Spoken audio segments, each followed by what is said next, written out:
Break के बाद फिर से स्वागत है आपका JX न्यूज में। चलिए बढ़ते हैं खबरों की ओर। जानिए पामगढ़ विधायक शेषराज हरवंश ने सफाई में क्या कहा। चर्चित ऑडियो प्रकरण पर विधायक शेषराज हरवंश ने सफाई देते हुए कहा कि उनके खिलाफ ये सब सुनियोजित साजिश है। उन्होंने आरोप लगाया कि जब से उनका नाम चुनावी प्रत्याशी के रूप में सामने आया था तभी से कांग्रेस के कुछ लोग उन्हें हराने में जुट रहे। अब जब वह जीतकर विधायक बनी है तो भाजपा और कांग्रेस के कुछ नेता मिलकर उनकी छवि धूमिल करने का प्रयास कर रहे हैं। विधायक ने कांग्रेस पदाधिकारी राजेश भारद्वाज पर गंभीर आरोप लगाते हुए कहा कि उन्होंने पामगढ़ की सरकारी जमीन को फर्जी तरीके से रजिस्ट्री कर बेचा और मामले को दबाने के लिए उन्हें पैसे व जमीन का प्रलोभन भी दिया। उनके मना करने पर बदनाम करने की साजिश रची गई और आर्टिफिशियल इंटेलिजेंस की मदद से एडिट कर ऑडियो क्लिप सोशल मीडिया पर वायरल कराई गई। शेषराज हरवंश ने दावा किया कि उनके खिलाफ कुल 6 ऑडियो क्लिप वायरल की गई है। इनमें से एक ऑडियो को उन्होंने असली माना है, जिसमें वे अधिकारियों से चालान काटने और गाड़ी छुड़वाने की बात कर रही थी। हालांकि उन्होंने स्पष्ट किया कि ये बातचीत करीब 1 साल पुरानी है। उन्होंने इस पूरे मामले की शिकायत पार्टी स्तर पर करने के साथ ही FIR दर्ज कराने और पुलिस से ऑडियो क्लिप की जांच कराने की बात कही है। विधायक ने आरोप लगाया कि उनकी ही पार्टी के कुछ सदस्य भाजपा नेताओं के साथ मिलकर उन्हें बदनाम करने की कोशिश कर रहे हैं। छत्तीसगढ़ जिला ब्यूरो चीफ गौरव राय सागर की रिपोर्ट।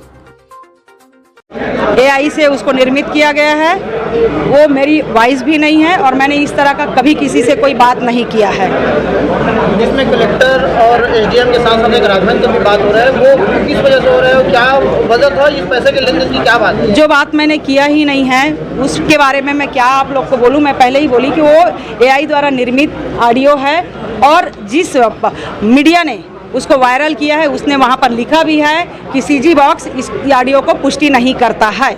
क्या उन पत्रकार से किस तरह की बातें हुई? आप FIR की बात कर रहे हैं पत्रकार? मैं FIR कराऊंगी क्योंकि इससे पहले तो मुझे जानकारी नहीं थी कि मेरा कोई ऑडियो तैयार किया जा रहा है AI के माध्यम से, और कल ये मुझे मिला है तो मैं आज ये FIR कराऊंगी। सबसे पहले कि पहली बात तो ये जिन्होंने ऑडियो बनाया है उसके खिलाफ FIR कराऊंगी। वो पुलिस प्रशासन खोजेगी किसने ऐसा किया है और इस ऑडियो को पत्रकार को किसने दिया है, ये भी उसमें नाम रहेगा।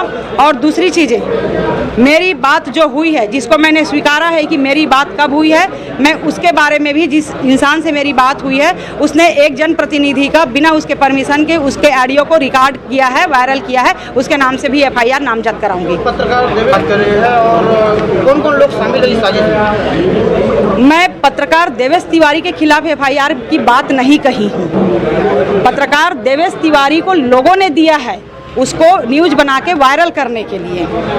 क्या वो ऑडियो एडिट है? ऑडियो एडिटेड है, ऑडियो AI है। मेरी इस तरह की कोई बात किसी से नहीं हुई है और मेरी जो बात जिससे हुई है मैंने उसका आपको पूरा प्रूफ दे दिया है यहाँ पर आपके अभी पत्रकार वार्ता में। और ये किसी जनप्रतिनिधि के छवि को धूमिल करने के लिए इस तरह का कृत्य जो कर रहे हैं उसके खिलाफ FIR होगा। सरकार के द्वारा आपको ऑडियो के बारे में उस पर भी एडिट होने की बात करें, आप किस तरह के एडिट हुआ उसमें? वो पत्रकार वही हैं देवेश तिवारी जी, जिन्होंने उस वहाँ के रेत घाट को चलाने के लिए मुझसे फ़ोन में संपर्क किया था। मैंने उनको मना किया, उसके बाद उन्होंने अपने 2 आदमी को मेरे घर भेजा, मैंने उनको भी मना किया।